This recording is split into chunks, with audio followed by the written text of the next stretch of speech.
Hello, welcome to the Move Against Cancer podcast. I'm Lucy Gossage, co-founder and #1 Move Against Cancer fan. Today, we're super excited to bring you a special one-off episode featuring the incredible Luke Grenfell-Shaw and Lizzie Paddock. Now, if you're a regular listener, you might remember Luke from episode 11 back in 2021. At that time, just a couple of years after his stage 4 cancer diagnosis, Luke was halfway through an incredible cycling journey from Bristol to Beijing, raising funds for 4 cancer charities, including Move Against Cancer. Fast forward 3 years and Luke has one hell of a story to share.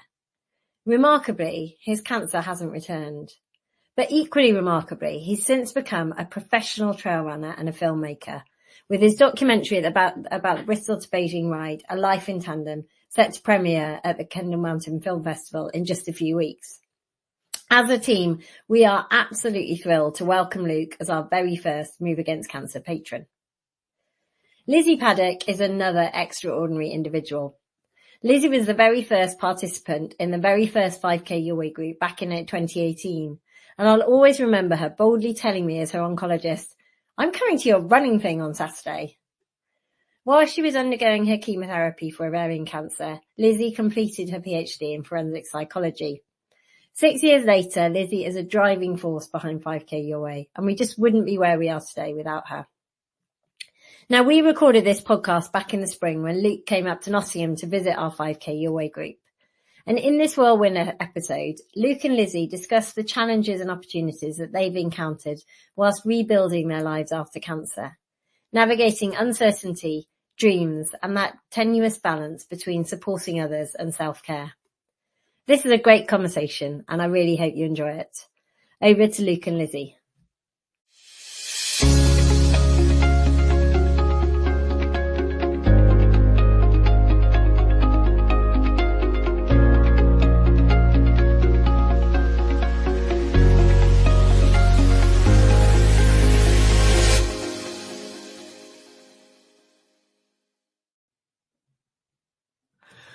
Hello, so today I'm here with Lizzie Paddock, who is one of Nottingham 5K Your Way ambassadors and one of the regional 5K Your Way ambassadors, and Luke Grenfell-Shaw. And Luke and I met 4 years ago. Luke and Lizzie met 4 years ago at 5K Your Way in Nottingham. Luke was just about to start an epic cycle ride, and we just got back from 5K. And thought we'd sit down and have a chat and see where this goes, because actually Luke and Lizzie have both got quite a lot in common, and they're both two of the most inspiring people I've met. So Lizzie, tell us a little bit about you. So at the age of 26, I was diagnosed with ovarian cancer. I had just completed my doctorate. I just submitted it 4 weeks earlier. So I thought I was about to start a career that I've just spent about 10, 11 years working towards, and I was diagnosed. So yeah, it was quite difficult. My dad had just been diagnosed with cancer about 12 months earlier, and he was going through treatment at the same time. And I met Lucy for several of my oncology appointments. And we're now, how many years down the line? We're friends. We've gone from being acquaintances to friends. And Luke, just give us your snapshot, and we'll go into details. But Yeah, so I was a little bit younger than Lizzie when I was diagnosed in 2018. I was 24 years old, and I was diagnosed with a rare form of stage 4 sarcoma, which had started in my shoulder, was already enormous beneath my shoulder blade, and then had already spread to my lungs. Maybe we'll dive into it later, but I got through treatment and exercise was a big part of that. And then I set off cycling from Bristol to Beijing on a tandem bike, which is where I met Lizzie and you, Lucy, as well, here in Nottingham just over 4 years ago. And we can dive into the expedition, but since finishing it a year and a half ago, I've begun to do a lot of trail running, and I'm in the process of making a film and writing a book about the expedition. So Luke, fun fact about Luke, with his cycle ride decided to fundraise for 5K Your Way when it was very much in its infancy, and actually the money that Luke raised before he'd even set off, I think you'd only ridden about 100 miles. Best 100 miles of the whole trip, should have stopped. Was enough for us to employ our first full-time manager, which was Georgie, and actually lockdown came fairly early after Luke's ride had started, and with hindsight, I think without Georgie and without Luke's money, probably 5k away wouldn't have survived COVID. So little fun fact, so Luke is always going to be part of 5k away. But I feel really privileged to have got to know both of you as friends. I would certainly call both of you close friends, and we've been through a fair amount of adventures, and certainly with 5k away, some fun times along the way. Adventures Luke, 5k away times Lizzie. And something that I've really learnt from you is, as an oncologist, is I guess a little window into the time period from being given a cancer diagnosis and being told the worst, in your case, Luke, and imagining the worst, Lizzie, and kind of building your life from that period back to where you are now. So we just thought it'd be really interesting to sit down and have a chat. I'm going to try and stay in the background, and yeah, just share how you both got to where you are now, and some of the amazing highs and the amazing lows that you've both had along the way. God, and I've just been, passed the baton by Lizzie, who's just saying, start talking. So, I don't know even where to kick that off. It's a huge topic, and, maybe going back to sort of where things were, and then we can sort of move forwards to what the present day feels like. Is that a good way of moving things? I think so. So I guess, at 24 years old, I was still pretty active. I was doing like a lot of running and a lot of cycling, and I think I thought I'd be the last person out of any of my friends to get cancer, because I was the one who looked after my health, did loads of sport. And so I think it was just, it was more than a huge shock. It was like a contravening of the rules of nature. Like, up until that point, I think everything about life had made sense, that you work hard, you get a good result, and that's kind of how life seemed to work. And then out of the blue, sort of, you've done everything right, and then you're given it's like life is just like, doesn't matter, you're gonna die. And yeah, I mean, it's really difficult to put it into words of just how bleak it is when you think you're gonna die and you think there's very little that you can do about it. And I cried into the sofa, like it felt my world was falling apart, but these are just like cliches that I just don't think really, they're words that we use too often. So it's really difficult to articulate just how bleak that time feels or felt. Now you're just both looking at me and I'm like, oh, where do I go from here? But they're not helping out, so I have to keep talking. Right. Okay. And I guess one of the things that helped me in my mentality here, was advice from my dad on that very first day when I was diagnosed. And I think it was pretty brave and bold of him to sort of take someone, your son who's just been diagnosed with what was, termed stage 4 incurable cancer, and say, actually, first of all, let's go for a run together, get off the sofa and we're going to go for a run. And then he was like, the fact that you might only be around for 3-4 months is the worst thing as a father I can imagine. But you don't have control over whether you're going to live or you're going to die. Really, that's not in your control. The question is what are you going to do in these final 3 or 4 months to make them the best 3 or 4 months of your life? And I guess if you only got 3 or 4 months, you can either be this really sucks, and this is totally unfair, and I'm going to be, so angry and annoyed and resentful at life. And then you're going to spend your last 3 or 4 months kind of grumpy and depressed.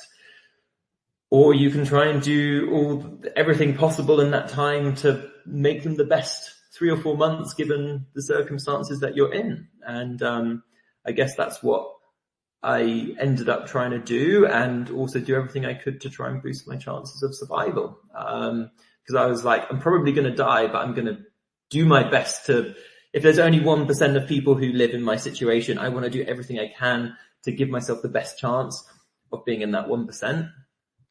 And I think that's the most empowering and powerful mentality. And it gave me a lot of motivation for everything that came, and running and cycling and freaking out my doctors during chemotherapy because they'd find me on my bike in my exercise room with a chemo drip in my arm and whatnot, and changing the belief of your of your doctor about what was possible during chemo, for sure. But I guess you made dramatic changes because of your diagnosis, which culminated in you ultimately starting the cycle ride from Bristol to China. I guess, Lizzie, do you want to just kind of share your time? Because I guess I'm not steering this very well, but the bits that I really want to delve into is kind of transitioning, but to delve into that, you kind of need to know the background. Yeah, so I remember meeting you for an oncology appointment and saying to you, what can I do? Because I think when you're going through cancer treatment and when you're given a cancer diagnosis, it can feel that the control that you have on your life has been completely taken away by cancer, whether it's the hospital appointments that are coming through the letterbox most days, or just how you're feeling, the symptoms that you have from the treatments. I think it can feel that you do lose that sense of control over what you thought to be true about how your life was going to go, but also your day-to-day living.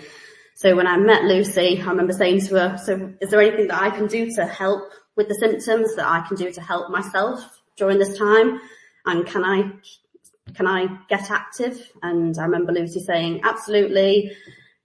Yeah, please continue being active. And for me, my only activity at the time was swimming. And obviously I had some oncologists saying that wasn't really something they'd recommend during treatment because of the infection risk, but I just knew for me I needed to continue doing it. It was my kind of escape from everything. So I did continue swimming, and Lucy said, oh, have you thought about maybe starting walking or running? And I've thought about doing going on to a park run. Is that something that you and the people that you've met through your cancer treatment maybe would like to do? And for me, I've never run before. Friends would say that I'd easily jump in the car rather than take a short walk. So I was like, okay, need to get into running quick, because I think I had like 3 weeks before the first 5K away, and there's a loop of 1.5 kilometres. And I remember just going around this 1.5 kilometres every other day. Like, okay, come on, I can get a bit further, I can do another loop to try and get the 5K done. And that's how I started running. I never ran at all prior to cancer treatment and prior to starting 5K away. And Lucy knows that I've just signed up to doing a ultra with another 5K away ambassador, because to me, that is me pushing myself again, like I did when I met you in the oncology room, and saying, okay, what can I do to help myself? And that is, again, another challenge that I'm giving myself with someone that I've met through 5K away. And that feels like the next step for me. So Lizzie's been the mum of the Nottingham 5K away group ever since the start, and she's bossier than you might realise. And certainly there have been times where I think she's been almost bullying people to come along and listening. It's a great advertisement now. Come along to 5K your way and get bullied by Lizzie. But you know, she's got the Grammys that she that call her the carer. But I guess, Lizzie, when 5K you always started, you were coming because you needed that support group, and you were part of the care exercise program that had given you this amazing group of friends, all who have been affected by cancer. And I can't remember how you described them, but you were like, they're just people who want to go and do stuff. It was people that just truly wanted to live. And I was finding it quite difficult going to support groups and people being quite kind of blunt about some of the symptoms around cancer, and I was like, I just want to find people that actually want to get out there and actually truly live, because to me, kind of the portrayal of cancer was that you'd be sat on the sofa wrapped in a blanket, and I just knew that couldn't be my narrative for the 6-7 months that I was on treatment plus. And I was like, actually, that can't be me. How can I find people that are wanting to get out there and live during this time? Because similar to what Luke said, I was like, okay, if I've only got 6, 7, 8, 9 months of my life left, I am not living it sat on the sofa, wrapped in a blanket, wanting everyone pandering around me. I was like, absolutely not happening. I think it's really interesting. I had a very similar attitude, but in a different way. Like, I didn't have any friends who are, didn't make friends with other people who were going through, treatments. And I deliberately moved away from that. But for the same reason as you, I was like, I want to be with people who want to prioritize living and just doing normal stuff. And so I spent a lot of, I just wanted to hang out with my friends and do normal things. And I think it was a similar sort of way, some sort of reason to what you were saying as well. Mm. Yeah, I think for me, kind of friends were kind of moving on with their lives. They'd moved out of kind of Nottingham back to their hometowns, and a lot of people were in full-time work, starting families, and for me it was like, okay, you just had to pause on your career, pause on your life. I now need to find people that have equally got the time that I've now got, to fill in those gaps of people that do want to get out there and experience things and have crazy adventures. And you, I guess you've gone from being part of a support group where you needed it to actually now you're the driver behind the support group. You don't really, it gives you a lot, but you don't need it. You go there to provide that support to other people. But we've talked about it previously. You've had really close friends, and I've had close friends who have become part of the group. And when you work, when you are part of a support group with people with cancer, some of them die, and that's a massive challenge. And I've sometimes asked you, how do you deal with that? Yeah, I've had conversations with other 5K Away volunteers about it, and people that come along to the 5K Away group, because I think after going through treatment and then seeing kind of new people that are in treatment now and seeing how they're kind of managing, and as you say, kind of getting really close friends with people that you've met through cancer, and then seeing kind of their health decline. That I met a friend who had the same diagnosis as me, and I was friends with her for 3+ years, and I was with her when she died in the hospice. And I talk about kind of her so often. I think about her every day. It's her 35th birthday tomorrow. And I think sometimes when I have really low times, I think, should I put myself in that position of being around people that are living with and beyond cancer? Because that is something that could happen to really close friends. But actually that friendship that she and other people have given me is immense, and it just didn't match any other friendship that I've ever had. And I think about her at 1-3 a.m. in the morning when we used to message each other. We'd speak every day. We'd go on silly adventures that maybe our oncologist would say we shouldn't do, and laugh about it when doing really silly things and signing health declaration forms saying, yeah, we're absolutely fine. We haven't got all these issues with us. Because actually that was us just living, and having kind of that person where you can truly live and just do that together was something that I would never change. And what she has given to me in my life, even now, I would never want to change that. What makes you keep cancer in your life? Because you're now 6 years down the line, and you've made an active choice that you are going to keep cancer in your life. Yeah, I think it comes down to a few things. It goes back to what we were saying about finding people that truly want to live and being surrounded by people that actually wake up in the morning and think, great, I've got another day and let me live this day. And that is something really magical, to find people that are, okay, let me get up, let me find something today that's going to give me what I want from today.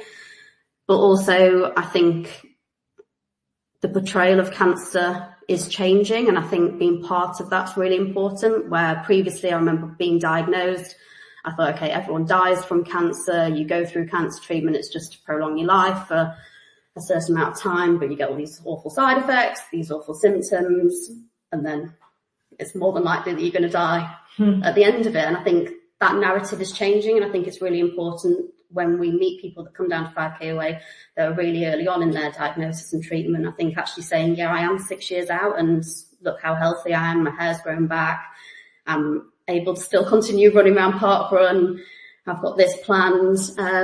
I think hopefully it's giving some hope to them to say, actually, you can live well after a cancer diagnosis. And I think that's something that we should be trying to push more in the media and through, obviously, things like this podcast.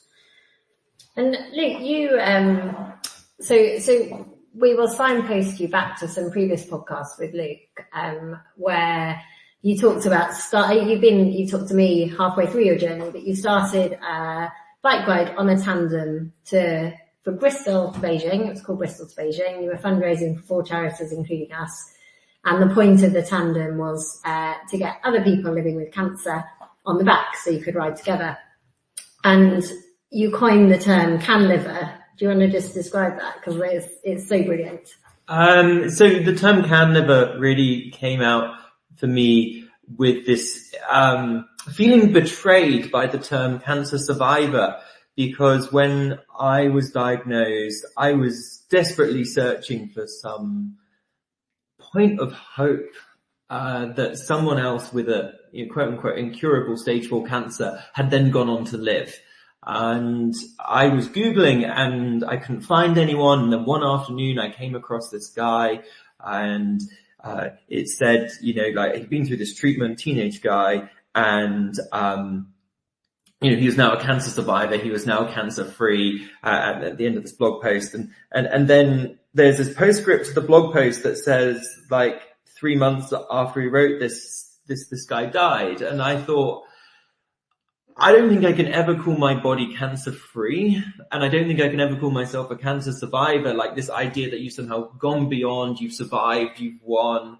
Like, it's something that you can leave behind. That's something I never ever expected to sort of consider, to sort of be able to say about myself. And to me, what it was to live with cancer was this sort of daily thing that you have to live with, and it's not all bad, but there's huge challenges and uncertainties, challenges of treatment, the fatigue, feeling sick, I don't know, your hair falling out, problems with friends and family and the stresses that puts you under and everyone else, and then the uncertainties of like, how long am I going to live?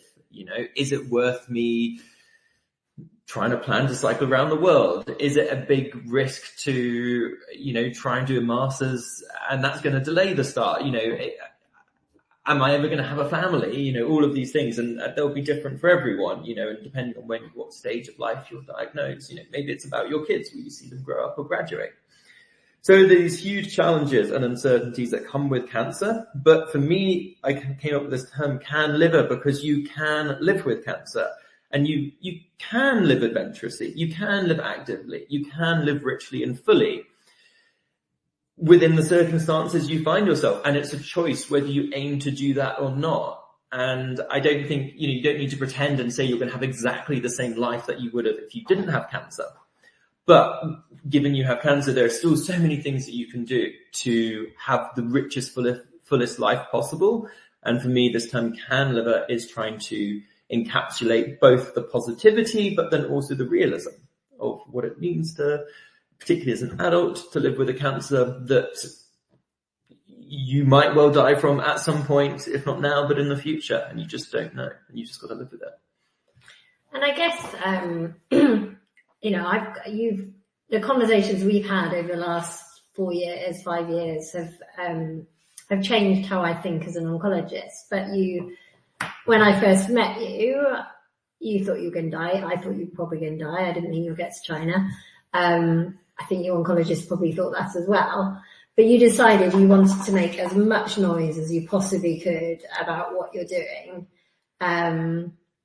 Just talk about, I guess, how that started, and then as the years have gone on, how that's evolved. So I think it's something I find very interesting to reflect on right now, because I guess I recognize I almost didn't give myself the choice of, or I wasn't even aware of how much I was embracing this cancer identity, because it was so much a part of me, because I had cancer, and then I immediately, if I wasn't in treatment, then I was still having scans, and it just was my life. And so to talk about it felt very normal and natural, and I didn't even realize I was putting myself in what is, I guess an emotionally, a position where you have to use a lot of emotional energy to talk about some pretty difficult topics to, tens or hundreds of people around the UK and around the world. And it felt very, very, I think the other thing that was immensely positive for me that came out of it was I was like, oh my God, this is like a superpower. Like never in my life have I been able to just share my story and talk to people. And it seems to, at least for some people, have the most immense impact. I was like, this is cool. Like this is amazing. And Lucy knows this, I've got enough of an ego. I think this is cool. I always wished I was able to do something like this. And now just through telling my story, it seemed to have, and I think there's a lot of luck that got me to being alive today as well, but being able to tell the story and it seemed to change the way people thought about their own lives or what they wanted to do with it or how they were approaching their own cancer. And for me, that's the most amazing gift to be able to just share something that's just happened to you. I haven't done a PhD for this. I haven't worked for 20 years to become a CEO of a company so people will listen to me for my advice on whatever the Wall Street was doing. This is a year of my life and suddenly it has this immense impact. So it was just amazing to have this story that I could share. And I wanted to share it with as many people as possible. But you did think you were dying?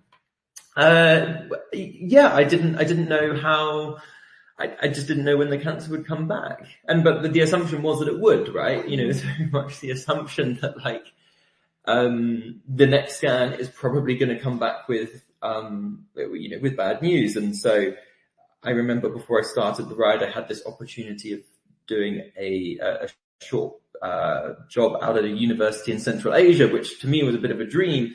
It wasn't as much of a dream as cycling around the world, but I was like, if I go for this and then at the end of this job out in Central Asia, I get cancer and I can't do the ride, will I massively regret having not started? And I don't think you can ever win that. There's no right or wrong answer, and I've lucked out, but doesn't mean my decisions were right. Exactly. They paid off for what happened, but you just wouldn't expect it to necessarily happen like it did. And how, as time's gone on, how have you found, has the talking about cancer got harder or easier or different? Really different. I really burnt out by the end of the ride because I was this Z-list celebrity, particularly in the Indian subcontinent. And I've discovered that, I'm an introvert at heart. I can be super extroverted and I love that side of myself, but I've got to have it in limited quantities and, there was no limit. And so I ended up burnt out in terms of curiosity, wanting to talk to people, wanting to share my message. And it's been, I guess a couple of years since then to kind of get to a point where, I've again realized it's something that is very, very valuable to share. And if it affects just sort of 10 or 20 people, that's amazing. Whereas I think before I wanted to share it to 1,000 or 1,000,000 people, and part of me still does. But actually I think I just lost sight of it just affecting if 2 or 3 people think it changes their lives, that's still really, really cool.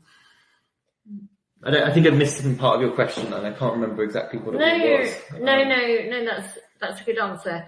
I guess something that I'm really interested in.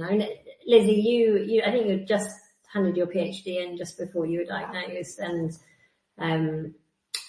you said when we were chatting earlier about you wanted to do your Viva before you lost your hair, because you didn't want a sympathy pass or whatever.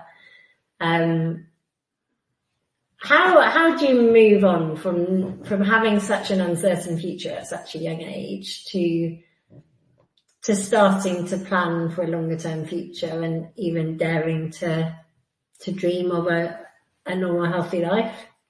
Yeah, I think it is so difficult, and as you say, like it's 6 years on, and I still think, that uncertainty is so difficult. I'd gone from supporting other people throughout my time on the doctorate. That was what I wanted to do. I wanted to support other people. And then for me then to have to step back and be like, now I need to support myself, it was really difficult. And as you say, I pushed to have my Viva before I lost my hair, before I was really struggling with some of the side effects of cancer treatment, and I pushed to make sure the examiners didn't know that I had a cancer diagnosis, because I knew I'd worked really hard and I wanted to be given that on the merit of the work that I'd done. And as I said to you both, if I was going to die, I wanted to die knowing that I'd accomplished what I'd set out to, even if I'd not managed to start the career that I'd been working towards.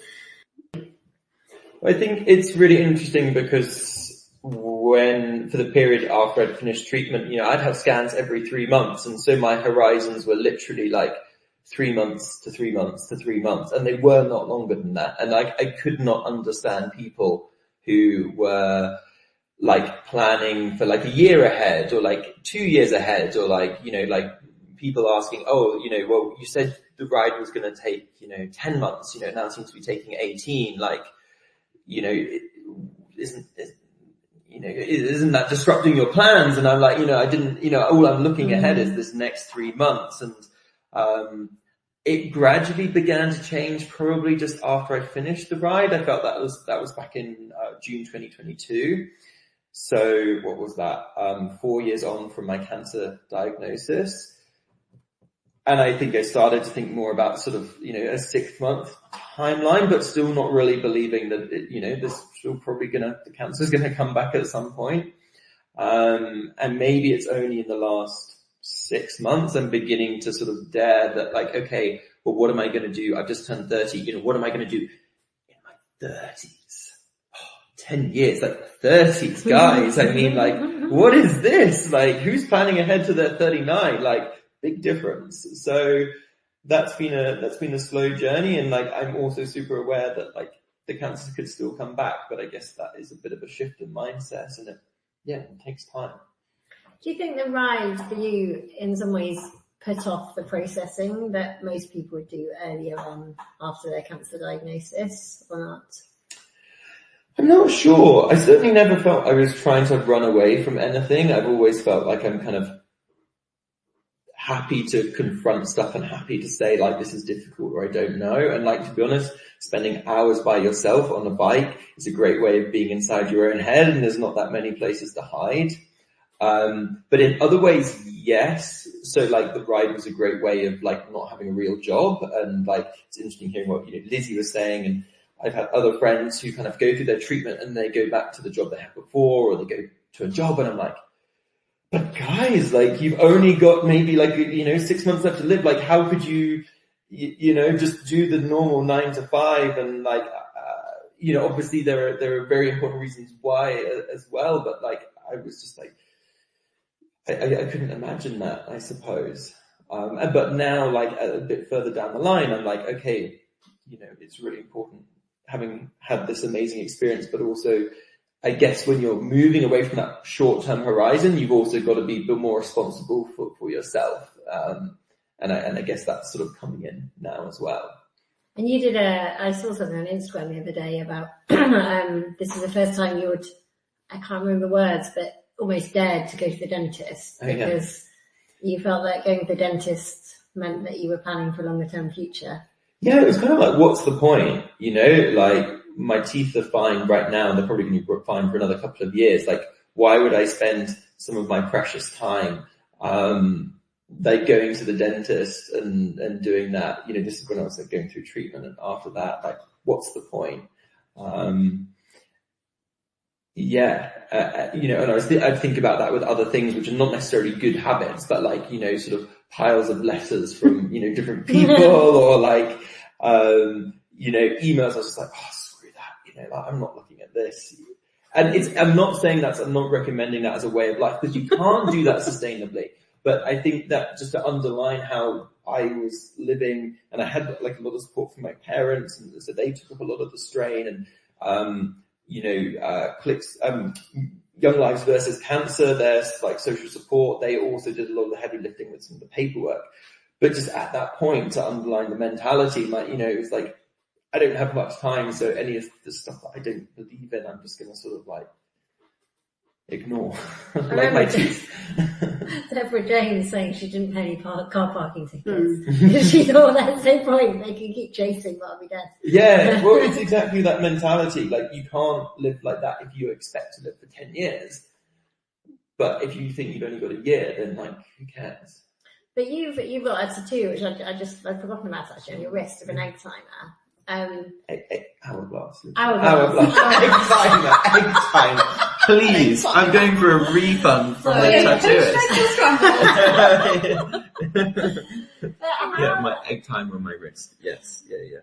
I guess my only taste of life kind of feeling so pressured was actually scrambled eggs. Scrambled eggs and potatoes. No, it was in between that first and second lockdown, and I knew that there was a second lockdown coming, and I remember having this overwhelming urge that I had to do as much as possible. I was away every single weekend. I was out every single day of it, and it was utterly exhausting because I knew there was going to be another lockdown. But there was a big bit of me that was thinking, I can't wait for another lockdown. But I felt like that was wasted time, and it's not on any level the same as a cancer diagnosis. The only little personal insight I've had.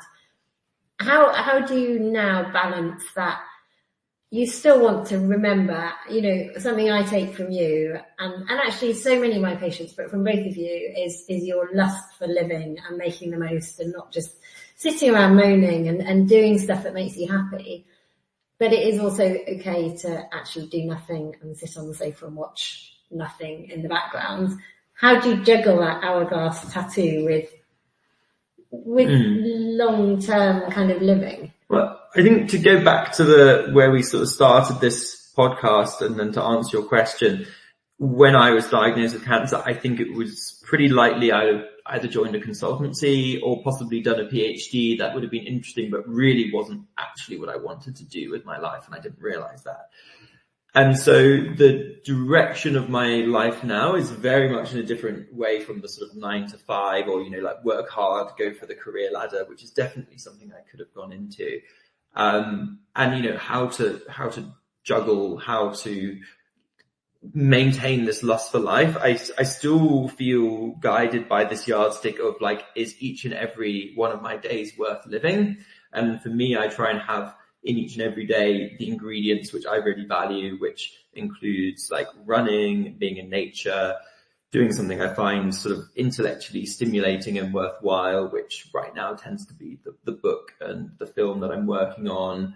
Drinking coffee is an essential part of my day. And hopefully, spending time with friends and that side of things. And, not to say every day will have all of those ingredients, but that I can't now imagine having a life where 5 days a week, I don't really relish it. And then I live for the weekends. Like, for me, every day has got to be sort of relishable, but I'm not saying that's necessarily the best approach either, because I think there can be some amazing, some people work really hard for 5 days a week and then really enjoy their weekend. Whereas my life is like I don't have much of a distinction between my weekends and my weekdays, but that works well for me. But what about you, Lizzie? Yeah, for me, I think a lot of friends and close family kind of look at me and think, chill, because I'm always on the go. Similar to Luke, I have to do something every day still to keep active. For me, that's kind of my mentality of trying to continue to stay healthy and thinking, okay, if the cancer does come back, then I'm in the best possible way to kind of help myself then going forward with that. So yeah, I have to do something every day, and I think keep finding things that fulfill my life, and to say, yeah, I had that kind of time of the cancer diagnosis, of the treatments, and now I need to continue to truly live, because what was there before having the cancer diagnosis, you're just kind of plodding through life, the next thing, and then you're like, okay, pause button. Actually, are you actually truly living and finding the things that give you what you want and the meaning out of life? So yeah, I think it is sometimes quite difficult, other people looking in, to say, okay, chill and calm. But for me, that's what I want to do, and that's how I'll always probably continue to live. You do. I think you feel more chilled than when I remember the first time when you came to 5PUA. I came down at 6:30 in the morning, and there was Russian blaring out on loudspeaker, because you had to learn do your Russian session before you did your next reading your highbrow book, before you did the 5K, before you did this, and I felt like I'd never met someone, and I'm quite intense myself. I felt like I'd never met someone quite as intense, with so much, I've got to be doing something useful every minute of every day. I don't think you're quite like that anymore. Maybe not. I mean, I still listen to that Russian podcast, so that hasn't changed. I don't know. I think certain things definitely have relaxed over the years, and I see that most of all in my diet. I think if I have, say, two big pillars of how I approach my cancer diagnosis, of things I was going to do to maximize my chances of living. One was exercise, the other was diet. So, I cut out all my sugar, and I mean like all all carbohydrates, basically, sort of pasta, not just like the sweet stuff in Sainsbury's, and those vegetables, fruit, legumes, like really, that was vegan or pretty close to vegan most of the time. I had a really, I'd say, clean diet. I barely drank alcohol, and I don't think I don't know if it's good or not. And I also fasted one day a week, but I remember at the beginning of my radiotherapy, so like 6 months into treatment, I'd finished my chemo, had surgery, and I was in my room in Oxford, and I was like, oh my God, like, what happens if my cancer now comes back? Have I done everything that I can? And I was like, well, maybe I should start fasting, because I really don't want my cancer to come back. And so it's very easy now for me to say, oh, well, it would have been fine. I could have eaten what I wanted, and, I could have drunk, the house down, and that would have been great, and I'd have been a party animal, and that just simply wouldn't have been true, as anyone will know. 11 o'clock bedtimes are sacred. But I think it was really important at that time to know I was doing everything I reasonably could that wasn't going to impinge too much on my quality of life, to know that I was maximize my chance of survival. And I don't know, what's not drinking alcohol? What's not having meat for, compared to living? If the choice is between living and death, then lots of things seem like they're a good decision. But actually, it wasn't a choice between living and death. It was a choice between you feeling that you were doing everything you could and taking back some control. Absolutely, yeah. So for anyone listening, there's no evidence that what Luke did would have made any difference. There's no evidence it didn't either. But I think what you're saying is feeling that you were doing everything you possibly could, and actually, in the context of cancer, there's not much that you can do there. And there's also not that much research that's been done on some of these things to prove it either way. No. Right? So it could be effective, we just haven't got the proof. Absolutely. It could be effective, it could not be, but it made you feel, regardless, that it was doing, or you were doing something. Yeah. Yeah. But I think, even now, I definitely like to use my time, and I hate to get to the end of the day and look at a section of how I spent my day, and still most days will have a bit of this, and I'm just like, I wish I hadn't spent my time like that, not because, I'm all for relaxing, but if I'm going to relax, I want to do it in a way that's really relaxing, rather than just scrolling on my phone where I just feel crap afterwards, and I'm just like, why did I spend my time doing that? That was pointless. So if I'm going to relax, I kind of want to do it in almost a more conscious way of I want to do something I really enjoy relaxing. So maybe reading a book, or maybe by watching a good film, rather than just some random reels on Instagram. So let's just talk about, because you are both such amazing people in terms of what you've achieved but what you're doing right now. Luke, tell us, I mean, your life's pretty amazing. I remember when I met you, you told me you wanted to be a pro triathlete when you grew up. Yeah. Not quite a pro triathlete. I had this idol, and there was this person I knew, and she was like in this 220 triathlon magazine, and I was like, God, I really want to be this person who's done a PhD at Cambridge, become a pro triathlete. He's joking. He's like, he's teasing. But tell us what you are actually doing. Well, right now, I'm very, very lucky to be a Brooks trail runner. So I'm doing like ultra marathons of like 50 to 100K in different races around the world, which is like a dream come true. And I feel so immensely lucky to be doing this. And it's taken a lot of hard work, but I think one of the things I learned from doing the cycle ride is, what was really reinforced during it, is like the importance of the day-to-day life of that ride had to be worthwhile. So it needed to like not matter if I got to Beijing or not. You know, I think it's a really good litmus test of like, if you never achieve your goal, is what you're doing today still worthwhile? Mm. And I think that's what I was perhaps trying to hint at when I was talking about my days earlier, of like, I still think today is worthwhile because it's filled with things I think are worthwhile, even if I never get to my goal. And so, you know, I love training. I love being active. I love being out in the mountains. And it's a pillar of my life. But it's only one pillar, and I would hate to be just a runner because I would become incredibly boring and I would hate running after like 2 days. You'd break yourself. I'd break myself. So it'd just be miserable.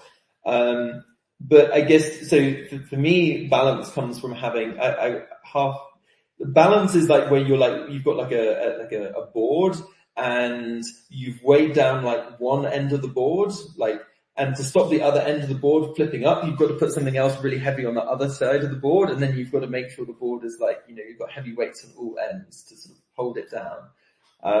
And so I'm writing a book of the expedition, making a film with a very talented director called Mike Rumsey, and our executive producers, Ellen Windermere, who won an Oscar for My Octopus Teacher. So we've got this amazing team with the film. And then I do a lot of tutoring. So I have some poor students out in China who have to sort of listen to me. And those are sort of the main things that I work on in my life right now. Very different from being a banker or consultant or something in the city. It's very different, and I don't think it's going to be how I live my life forever, but it's, for this point in my life, it's filled with some things I'm really excited about, but I'm also really excited to finish the book and the film, pack away Bristol to Beijing, and then sort of start on the next thing, because I think it's getting to the point where they're sort of, I want to be able to move beyond them, and I need to finish these projects first. And Lizzie, what about you? So shortly after treatment, I started working on the course where I got my doctorate at the university, and I'm still in that role. I am now the course director for those that are going through the same training. And similar to what Luke's just said about the balance, I think a lot of the students would say that the main message that I give to them, probably more than I should, is all about balance. I think a lot of people are on that kind of race to kind of the next thing, and a lot of students are always saying, oh, well, you always seem to give us permission just to pause and just to take time. And I'm always saying, okay, if there's things that crop up, there's always ways of being able to put a pause or resolve things. And I think being in that position where I would have wanted that during my time of trying to get qualified, I think now having kind of that role is really important to me, to be able to give other people that. And kind of alongside my role at the university, I work doing other support groups. So I'm a psychologist working with those that are going through a bereavement, and yeah, I really enjoy that. That to me is me supporting people, as I always have done. And kind of, it makes me think a lot sometimes about those that are going through cancer treatment and friends and family, because yeah, it is kind of good to be able to support people after a bereavement in that way. Is it something that you find challenging, or it's something I would imagine I find challenging, having been through a pretty difficult time yourself, and you talked about your dad as well, like having cancer, and there's a lot of emotional rawness, and you know how painful it is, but then to put yourself in that position, you talked earlier about, friends that you've had that you've now lost, and then you're working with bereaved families. Seems like you're just giving and giving and giving. And I'm almost like, where does that come from? Where does that energy come from? Because that's a very different type of sort of generosity of spirit and a very different type of strength. And to me, I don't know if I could do that. I don't think I could. I think that would be too difficult for me, or just I don't know what, but where does that come from? Yeah, I think because I've always done that. I've always kind of worked running support groups and always kind of supported other people. I think to me that is where I find kind of my use in the world. And yeah, I enjoy doing it. I think sometimes it is sometimes quite difficult when I run support groups and people say, oh, my family members died from cancer, everyone dies from cancer, and it is really sometimes quite difficult to sit there being like, here I am, didn't die from cancer. So yeah, it can be quite difficult, and I'm definitely not minimising the struggle sometimes that you do have from supporting other people. But to me, that's where I get that drive from, similar to you, wanting to push that message out to people, and you're doing the film and the book. So yeah, it's just a different way of doing it, right, isn't it? I just can't.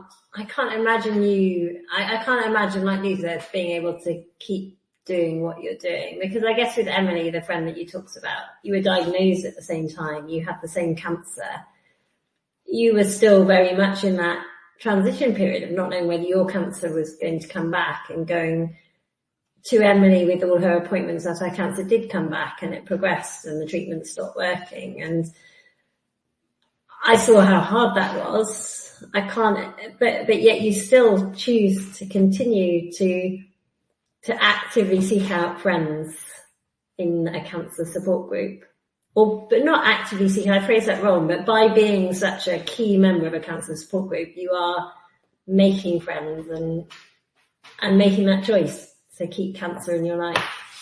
Yeah, I think it would be quite difficult not to have cancer in your life after a cancer diagnosis for some people. And I think kind of trying to ignore it and not think that it's happened. I think maybe there is a time in the future where that will happen, where it is something that happened back in 2017 and now it's this date. And yeah, I can think that I wasn't someone, and that be kind of the main focus of what's happened in my 20s. But for me, as I said, what that friendship was, and still what I get out of that friendship, and I just wouldn't change that. Seeing kind of how she went through her treatments and how we went through it together. I mean, I do still struggle. We used to go to all our appointments together. I now go by myself, and I message your dad and say, yeah, the scan went well today. And you do get that survivor's guilt that they speak about, because you do think, how did I end up still here living beyond cancer, where it was very different for her? But we did everything that she wished to do when there was those kind of bad days where we'd go to the Christie and find out that there wasn't a trial for her to go onto. We still made the best out of that day that we could possibly. I'd organised a picnic back in Nottingham after we drove back for her and all of our friends. And it was just about still trying to make what we could out of every day. And that's what I'll continue to take forward with me in my life, after having that friendship and still having the friends that we meet through 5k away. And that's what I see that shines out so brightly for you in the Nottingham group, is that care and that love and that making the most of life, and also supporting everyone to build the friendships that you had that were so special, that I guess I've had a little bit of over the years. Yeah, and yeah, we've met people that have come down for the first time today and have said, oh, I've been going to support groups, and yeah, I just want to find people that truly want to live, and just being able to signpost them and be able to check in on them in a couple of weeks, say, oh, how are things going? Just to say, yeah, there's people here if you want to talk, and there's people here if you want to go out for dinner or go out for a drink. Yeah, there's people that are here to support you. because it can feel so lonely when going through cancer treatment. And as we've spoken about throughout this podcast, losing that sense of control. It's like, okay, I can continue living and I can continue to have those good moments is really important, because the narrative sometimes isn't that, and the portrayal of cancer sometimes isn't that. So I think it's good for people to see that it can be different if they want it to be. And Luke, I guess you're slightly different because you're, Lizzie's very much in the cancer community, and I think you're outside the cancer community. But as you develop your platform, particularly through the trail running, I think you're trying to use your story from outside to inspire within. Is that fair? Or talk about where you are with that? Yeah, I mean, I think I'd say again, I am in awe of what you do, Lizzie, because it's something that I really would struggle with / cannot do. And so to have that generosity of spirit and to invest in a small group of people and to really care about them and to really check in, it is immense. It's amazing. And I would really struggle to do that. And I guess my way of contributing, which, is much more self-aggrandizing and, feeds the ego and, does all wonderful things for, my self-esteem, is to do these big, great, long runs and sort of do all these so-called impressive things. But maybe there's a role for those too. And I hope there is. And I guess, maybe that's perhaps how I'd want to kind of contribute and show that it's a much less personal way. I think there are lots of weaknesses to what I do, but maybe together there's a lot of complementarity. I hope that, when I was diagnosed with cancer, I just remember thinking I want to find a point of hope. And Lance Armstrong didn't count because testicular cancer is curable, and, so it doesn't matter if that was stage 4. And I guess that's sort of, if that can be a small role that I play, then that would be really cool. And I think, over the last couple of years, I've realized, having stepped away from this role, I've decided that, from the identity of having cancer, that it is actually something that's really important and gives me a lot of meaning to what I'm doing now, particularly the platform I have with trail running. And you are that person that you couldn't find, when you were diagnosed. And I guess when you're doing something in the public space or sharing, I know you've got very much a love-hate relationship with social media. You never quite know what the reach is, but you had a chat with someone today, and I think that was just talk about the chat you had with Debs. Yeah, well, it was amazing to chat with Debs today, because she was like, I've watched the trailer for the film and it's really inspired me, and, just perhaps been the biggest influence on the way I've lived my life sort of since then, and with cancer. And, that's amazing to hear, and it's exactly what I'd hope. And I think for a long time I was just trying to think, I want to reach so many people, but actually when you speak to one person, when you hear the story from one person, no, that's already just amazing, and that's really important, and to sort of focus on that. But so Debs used this word, and she was talking about it in different contexts, but she was talking about Debs is an amazing lady who had breast cancer, who comes to Nottingham 5k away. And she once said, when you're diagnosed with cancer, the ripples spread far and wide. And she was talking about 5k away as a way to get families involved. But actually, what I would say is that you impacted Debs, and you've impacted lots more people, but Debs has then impacted so many people through the Nottingham group, but through the people in South Africa that she meets. That she's just this shining light, and each person that she then inspires will go on to inspire and give people hope. Not hope about surviving, because no one can give you that hope. There is a little bit of hope around that, but about how you can deal with adversity, and that's what Debs does so well. And that's, you know, I just thought it was really nice to get kind of tangible feedback from someone. But I think going back to the question where you said, like you give yourself, you chose to take people on that adventure with you, to give them that opportunity of an adventure, and you took people who weren't physically active, and you showed them kind of how to live and how to have crazy adventures with you. And you could have done that by yourself, you could have done a solo bike ride from Bristol to Beijing, but you chose to take that adventure with others. Yeah, I guess that was me trying to prove the point that it wasn't just me capable of like living actively and having adventures, and like if those words become very, very hollow if it's just me doing that. And they became very, I think, much more powerful that like so many people, including yourself, Lizzie, you know, joined on the back of the tandem. Yeah, but I think it would have been much easier probably just to cycle there by myself, you know. So for me, it wasn't, that was me doing it like a much harder way, but a much more rewarding way and a much more meanul way, for sure. I mean, COVID changed it though as well, didn't it? So you did Small have details. a small detail. Yeah. Okay, I think we're gonna try to wrap this up. As a final question, I guess looking back from where you are now to where you were 6 years ago or 5 years ago when we first met, what are your biggest reflections? That's a very open question. Liz is saying Luke first. Throwing me under the bus with that question. I love it. Biggest reflections 5-6 years on from being diagnosed with cancer.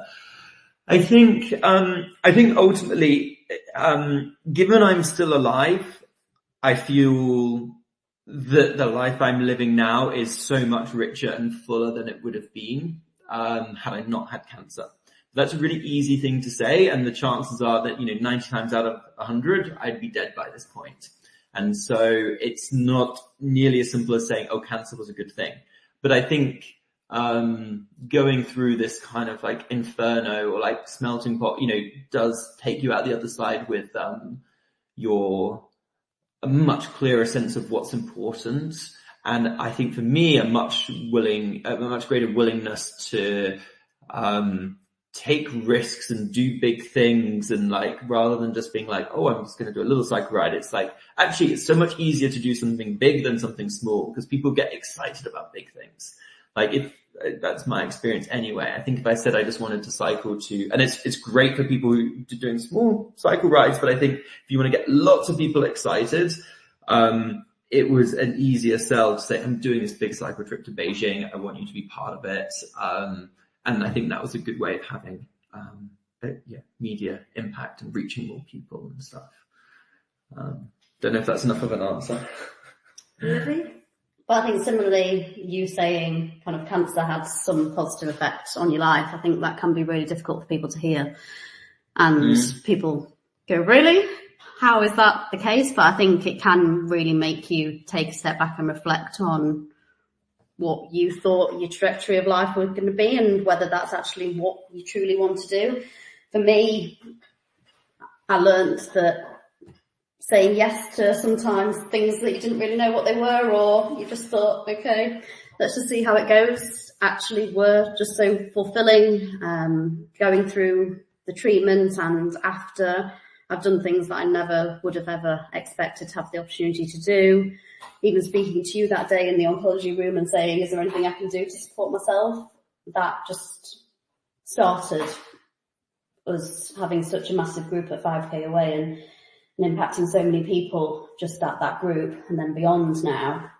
And yeah, I think, if there is any lessons to learn from kind of having that kind of cancer diagnosis, and it just makes you take that step back and say, actually, what do you actually want to get out of your life, and what is important to you, and that's what you need to cherish. And final question, my final question. If you've got any healthcare professionals listening, when they're meeting people in the early stages of a cancer diagnosis, what would you say to them? Luke first. I would say that physical activity, there's more and more evidence coming out that physical activity can be an incredibly beneficial thing to do. And, whether that's just walking for 5 minutes, if the alternative is just being on the couch all day, that's infinitely more. And so I was really surprised that my medical team were like, oh, it doesn't really matter what you do at this point. Like, immediately on the day of diagnosis, it doesn't matter if you go for a run, it doesn't matter what you eat, you can have brownies, like, whatever. And I was like, I just don't believe that, because I know the impact that physical activity and exercise has. And I think that's one of the reasons why I think 5K away is just so brilliant what it does. So I guess my sort of whole take home message is I would probably say with a fairly high degree of certainty that I would be dead if I hadn't cycled and exercised my way through treatment. And I just think that the more people we can get physically active, it's such an empowering thing to do, and it's also improves one's physical resilience a huge amount. So, and psychological. Yes, yeah, absolutely. Lizzie? For me, I think it's about potentially finding out from the patient themselves what will give them hope and what will give them that sense of control in their life. For us, it was about exercising and finding those moments, but for others it may be very different. And I think it's about, because cancer does take away that control and takes away some of that hope about what you thought was going to be true about your life. I think finding out and taking that time to find out what really matters to that patient and what they're wanting to see for their future, whether that's weeks, months, years, I think that is just so important. What matters to you? Yeah. Thank you so much, both of you. I really enjoyed that. Aren't they both awesome people? Thank you so much for listening. I really hope you enjoyed the conversation. If you do have any comments, suggestions or feedback, we'd love to hear from you on social media. So please do get in touch. In the meantime, we hope we'll be back soon. And as I said, we will be back with a bang with more regular episodes. Bye!